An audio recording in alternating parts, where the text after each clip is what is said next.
I was lucky to live and work together with Charlotte for 17 years after she gave up art in 1968.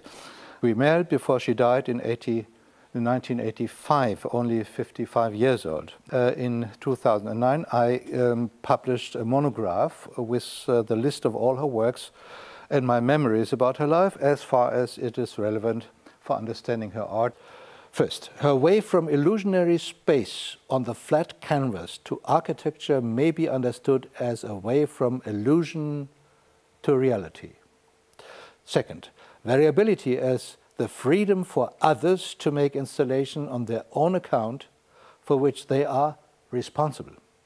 Participation of the active consumers as a cooperative art making or collaborating art making.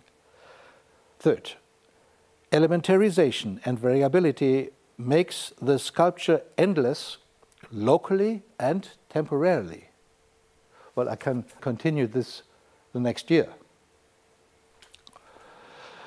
Variability with concern to the revolving vanes means the usability of art, art to be entered. The objectivity of geometry means to give up subjectivity as much as possible. Simplicity of geometry means accessibility for more or less everyone. I mean, not complicated geometry, but basic forms. Reproducibility unlimited means that art is an ordinary good for consumption. Next, selling for cost price means art for a low price. Next, selling for cost price means to undergo the market rules and is certainly a very elegant way of subversion. Next, the trend of reduction means not only less colors, the simplest material that will rot, but also that the artist retires more and more until she vanishes as an artist at last. And the last point is giving up art in the case of Charlotte seems to me to be an act on the terrain of art. It is a dimension of art. There was a very nice and important exhibition in Vienna called Short Careers, where several interesting artists were exhibited who gave up art. And Charlotte was the only where this giving up art is not to live another life, to be a farmer or I don't know what. Charlotte went on with her studies of participation, terrorism, Fordism and all those things which she criticized, and she hoped to work then together with the unions.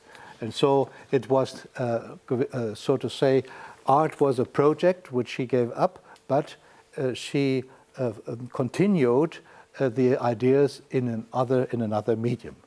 I would suggest that we can just go around to the others, and I may tell you something about our the exhibition now and why we did this and not that.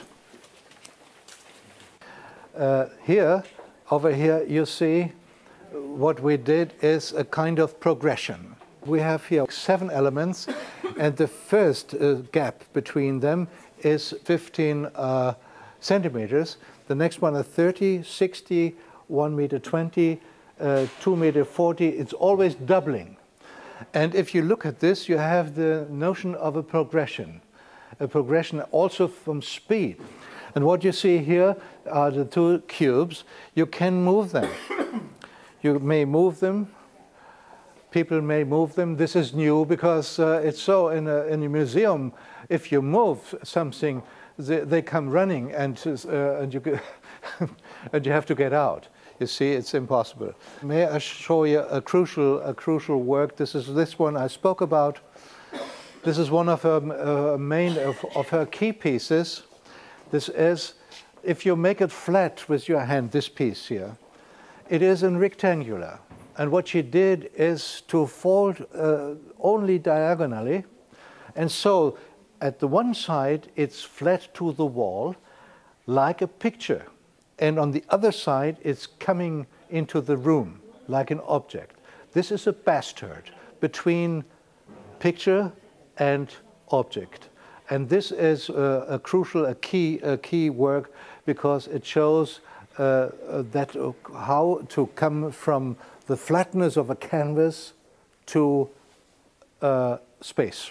And here is a very small room, the Gallery 4. I'll just tell you what's happening there. There are some vertical stripes, and these vertical stripes are, you will find it out very easily, nothing more. This is the form of the elements, of course. Thank you very much, Burkhard. I thank you for listening.